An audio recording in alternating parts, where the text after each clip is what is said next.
This here is Boom Studios' Mighty Morphin Power Rangers comic issue number 50, the last issue in the Necessary Evil arc. Once again, this comic took a long time to reach me because of the coronavirus pandemic. Diving back into the story, both the Mighty Morphin Power Rangers and the Omega Rangers are at Safe Haven as they battle the Anointed.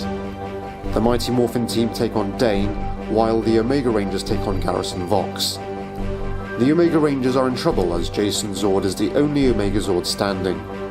Tommy doesn't want to abandon the Rangers, but the rest of his team tell him to go. This gives Aisha, Adam and Rocky the chance to prove that they are worthy of being Power Rangers. So Aisha and Adam switch weapons, so Adam gets the power daggers and Aisha gets the power axe. This new strategy isn't something Dane is familiar with. As he is distracted by Adam and Aisha, it allows Rocky to use Beta 7. That is, using jetting to fly into Dane, sending Dane crashing into a tree. Rocky never wants to do that again. That could be the last we see of jetting.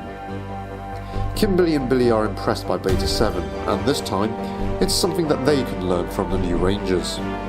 The Rangers continue to fight Dane. The plan is to be unpredictable, doing things that Dane has never seen them do before. C informs Adam that Ranger Slayer Kimberly is doing everything in his power to keep the Master Arch Gateway open so she can return to Safe Haven. C just needs the Rangers to continue fighting. Jason is struggling in the battle against Kia Zord, piloted by Vox. Zack can't provide a backup as his Zord went down in the previous issue, and they can't get through to Trini either. Jason Zord is on the verge of defeat, but thanks to the new Rangers telling Tommy to back Jason up, the Tigerzord arrives.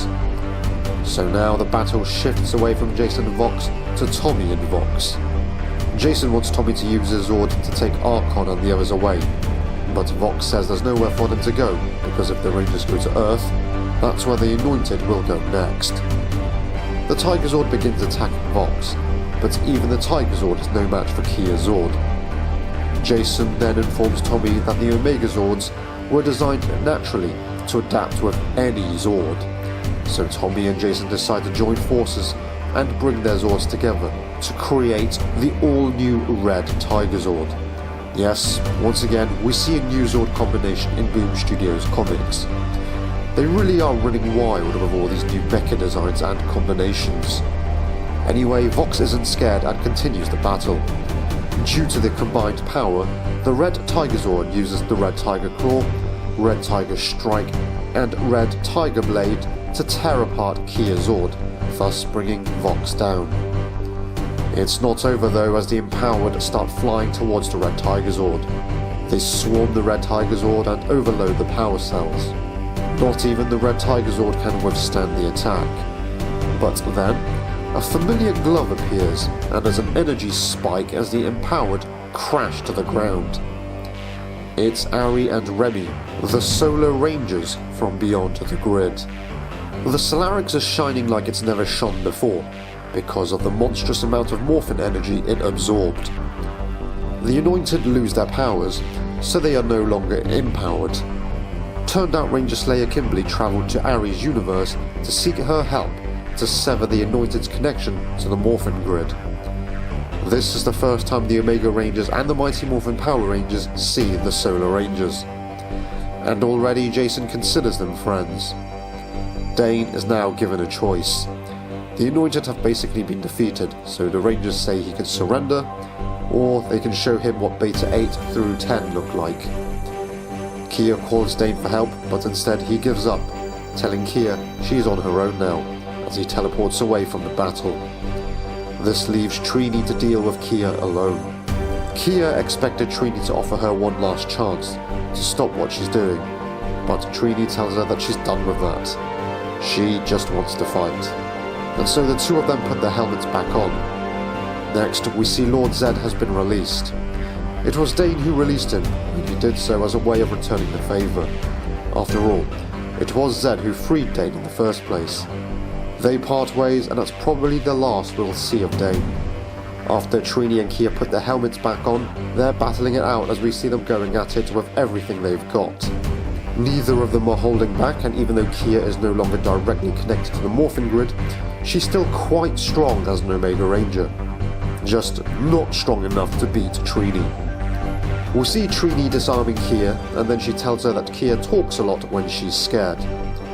All that talking means she knows she is lost. So Trini gives it her all and delivers the final blow, knocking Kia down so hard that she ends up unconscious and powers down. That's the end of that battle. And we flash forward 3 weeks. It's revealed that the previously empowered are free to do whatever they want, except for Kia and Garrison Vox. They have been contained in jars until the Rangers can find a manageable long-term solution. For the others, their connection to the grid is gone, so they're not a threat to themselves or other people. They can return home or start new lives on Safe Haven. Speaking of returning home, Remy and Ari say their goodbyes as they pass through the Master Arch to return to their world. After they've passed through, Ranger Slayer Kimberly tells Trini that she shouldn't be there either, and she's also going to return to her home. Kimberly doesn't want to run from what she's done or from who she was before, and with that, Ranger Slayer Kimberly passes through the Master Arch back to her own world. As for the Omega and Mighty Morphin Power Rangers, they remain separated. The Omegas are still on the other side of the galaxy, whilst the Mighty Morphin Power Rangers are back in Angel Grove. At least they're back on speaking terms now and have no secrets to keep. Suddenly Tommy's communicator goes off. Alpha tells the Rangers that they've detected an energy field entering the Earth's atmosphere. The Mighty Morphin team need to go, and Trini says if they need help, they're only a call away. But Kimberly says it's okay, because she's now accepted Adam, Aisha and Rocky as Power Rangers after their previous performance against Dane. Lord Zed has returned to his palace and plans to repair the fortress and reclaim his minions, wherever they are. As he basically talks to himself, he sees something flying towards Earth. At the command center, the Rangers check the outside area. Billy sees the object from space flying straight towards them and tells the Rangers to take cover. After the object hits the ground, the Rangers emerge from the cover of a rock. Kimberly expected the impact to be far more dramatic. There is a dramatic ending. The Rangers gather around the newly created crater and watch the energy ball disappear to reveal what I think is a deranged Lord Drakon whose only words are, "They're coming." First of all, I'll say this was an enjoyable finale. The replacement Rangers finally proved their worth and did things like swapping power weapons and use the useless jetting in the TV series as an actual attack in the comic. The Red Tigerzord was a cool combination, and it was good to see it easily overpower Kia's Zord. Too bad it still wasn't enough to defeat the Empowered. Seeing Ari and Remy was kind of cool in that we've not seen them since Beyond the Grid. Although I didn't like that story, it was good to see the Solarics being used in this one. It was a genuine reason to bring the Solar Rangers back.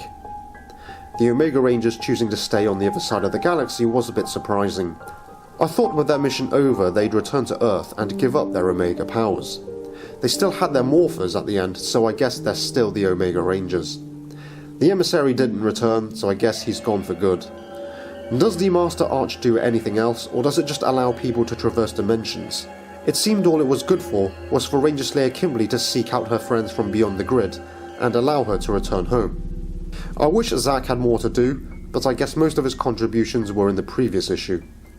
Finally, if that really is Drakon at the end, then I guess we'll see more of him in the future, and we'll get some answers as to where he went after the end of Shattered Grid. But also, if it is Drakon, I can't wait for these comics to end, because I, like most of the fans out there, have had enough of him.